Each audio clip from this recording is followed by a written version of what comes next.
there is a thirst deeper than the body's need for water.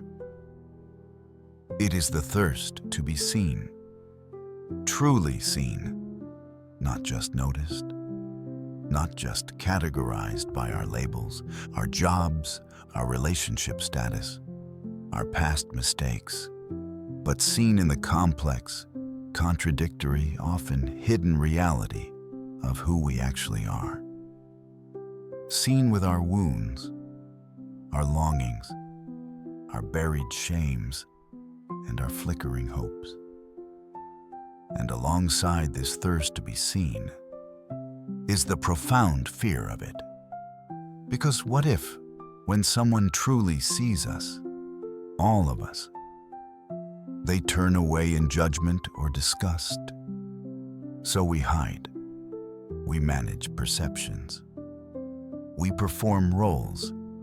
We structure our lives to minimize exposure.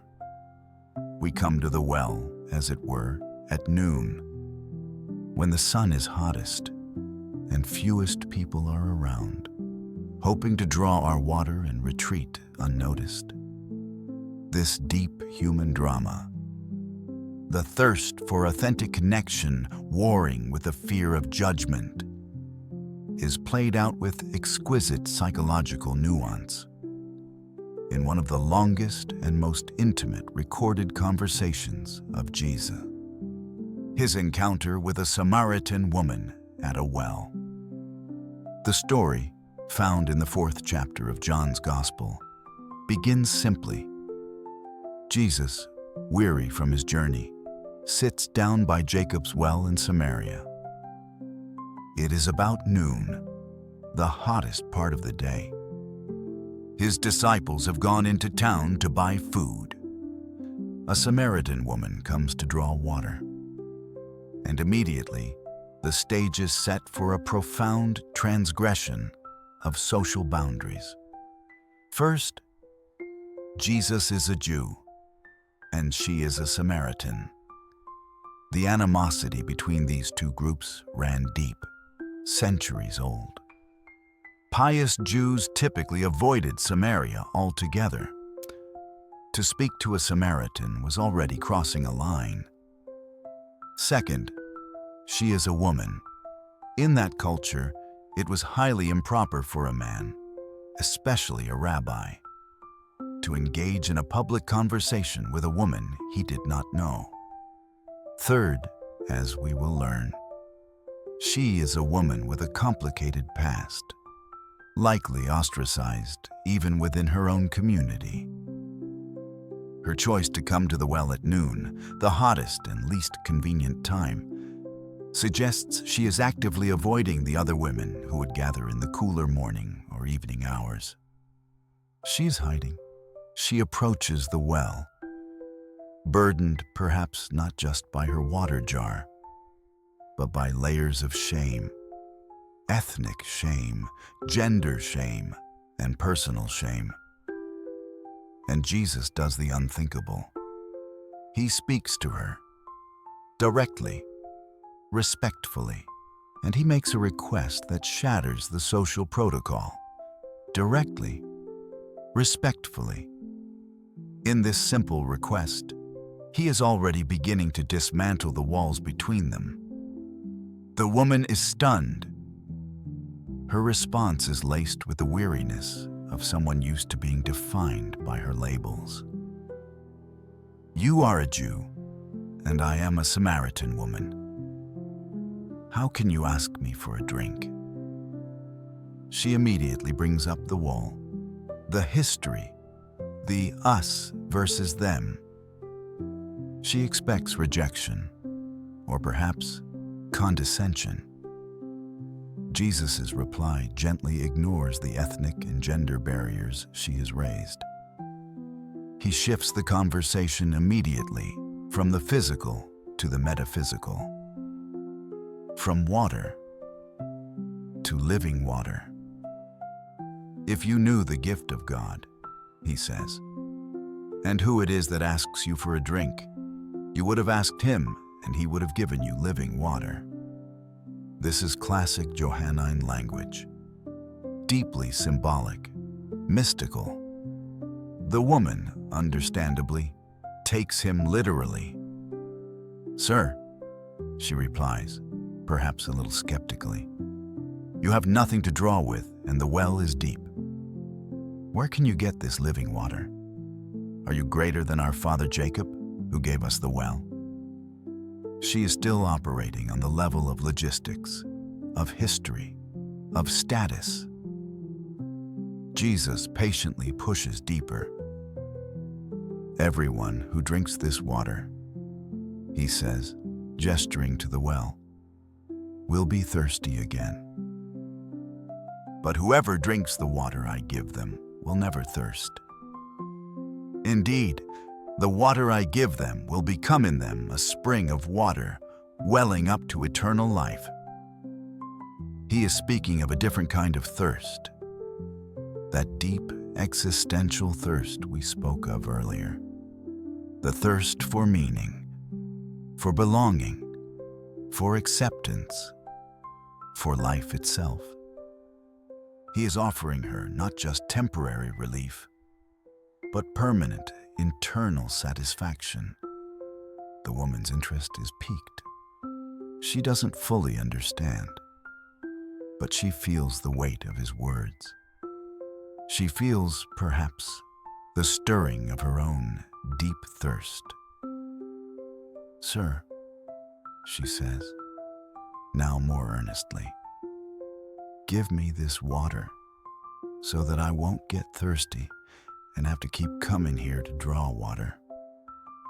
She's still thinking practically of avoiding the daily chore, of avoiding the potential judgment of others at the well. But she is asking. She is opening herself up. And it is precisely at this moment of nascent openness that Jesus makes a sudden, seemingly abrupt, and deeply personal turn in the conversation. "Go," he tells her. "Call your husband and come back." Why this? Why now? It feels like a non sequitur, almost cruel. He has just offered her living water, and now he brings up the most painful, most shameful area of her life. But this is the pivotal moment of the encounter. It is the moment of radical seeing. Jesus knows that the path to the living water she longs for must go directly through the parched, wounded landscape of her actual life. Healing cannot happen by bypassing the pain. It requires confronting it. The woman's response is brief, evasive, telling. "I have no husband," she says. It is technically true, but it hides a deeper, more complex story. And Jesus gently, but directly, brings that story into the light. "You are right when you say you have no husband," he replies. "The fact is, you have had 5 husbands, and the man you now have is not your husband. What you have just said is quite true." Imagine the impact of these words. In a few short sentences, Jesus reveals that he sees her, all of her. He sees the history she tries to hide, the failed relationships, the current irregular situation, the likely judgment and gossip she endures. He sees the full weight of her shame, and crucially, he states it without a single word of condemnation. He simply names it. "What you have just said is quite true. There is no 'you sinner,' no 'how could you?' Just a calm, factual acknowledgement of her reality. This is the moment the walls truly begin to crumble, to be fully seen in our most shameful places, and met not with judgment, but with simple factual recognition, is profoundly disarming. It is the beginning of acceptance. If this radical act of seeing without judgment speaks to a deep need within you, acknowledge it with a quiet like. It helps us know which encounters bring the most healing. The woman's reaction is fascinating. She doesn't crumble in shame. She doesn't get defensive. She recognizes that she is in the presence of someone extraordinary. "Sir," she says, "I can see that you are a prophet." And immediately, perhaps as a way to deflect from the intensely personal nature of the conversation, she pivots to theology, to the age-old debate between Jews and Samaritans about the proper place to worship. "Our ancestors worshipped on this mountain," she says, "but you Jews claim that the place where we must worship is in Jerusalem." It is a classic move we all make when things get too personal. Shift the focus to abstract principles, to religious debates, away from the vulnerability of our own hearts. But Jesus meets her there too. He doesn't dismiss her theological question. He answers it, but in a way that transcends the entire debate. He tells her that a time is coming and has now come when true worship is not about location, not about this mountain or that temple, but about the state of the heart. True worshipers will worship the Father in the Spirit and in truth, for they are the kind of worshipers the Father seeks. He elevates the conversation beyond tribal religious boundaries to the universal human longing for authentic connection with the divine. He is essentially saying, the belonging you seek is not found in being on the right side of a religious argument. It is found in an honest, open heart. And then, the woman speaks a sentence that hangs in the air with longing. Perhaps remembering the prophecies of her own tradition, she says, "I know that Messiah, called Christ, is coming. When he comes, he will explain everything to us." She is expressing a hope for clarity, a hope for resolution, a hope for someone who can finally make sense of her broken life and the broken world. And Jesus' reply is one of the most direct, unambiguous declarations of his identity in all the Gospels. He looks at this Samaritan woman, this outcast, this person deemed ritually and morally unclean, and he says simply, "I, the one speaking to you, I am he." He reveals his true identity, not to the religious leaders in Jerusalem, not even to his own disciples first, but to this marginalized woman at a well. In this intimate, boundary-breaking conversation, he offers her the ultimate answer to her deepest thirst. The impact is immediate and transformative. Just then, his disciples return. They are shocked to find him talking with a woman, but they say nothing. And the woman? The text says she left her water jar.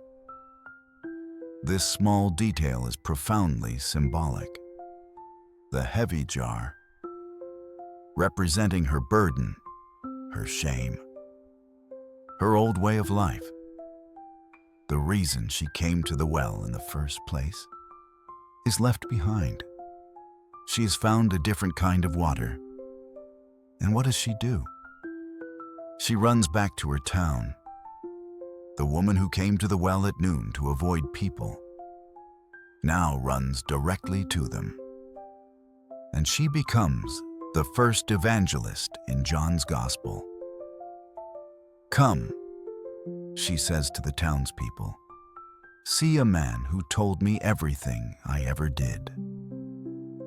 Could this be the Messiah? Notice her testimony. She doesn't hide her past. She leads with it. He told me everything I ever did. The very thing that was the source of her shame has become the proof of his identity and the source of her liberation, because he saw it all and he didn't turn away. Her transformation is so authentic, so compelling, that the townspeople are intrigued. They came out of the town and made their way toward him. Many of them come to believe in Jesus, first because of her testimony, and then because of their own encounter with him. The woman at the well, the outcast, the one hiding in shame, becomes the catalyst for her entire community's transformation.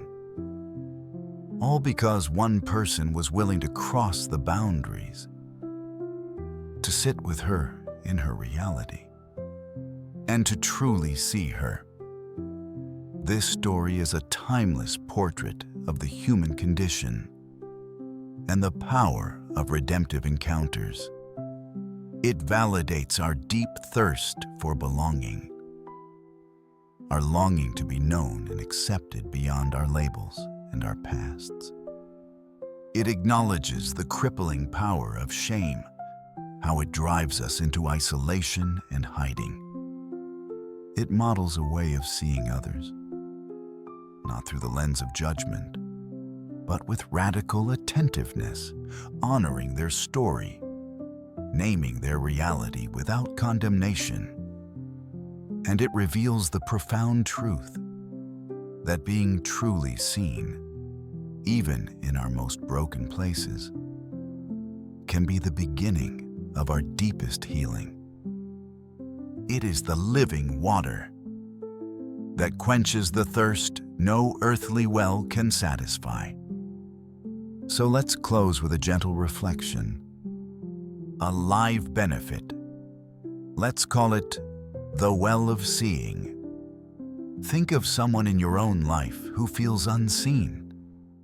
Perhaps someone defined by a label, someone carrying a hidden shame, someone you might normally avoid or judge or try to fix.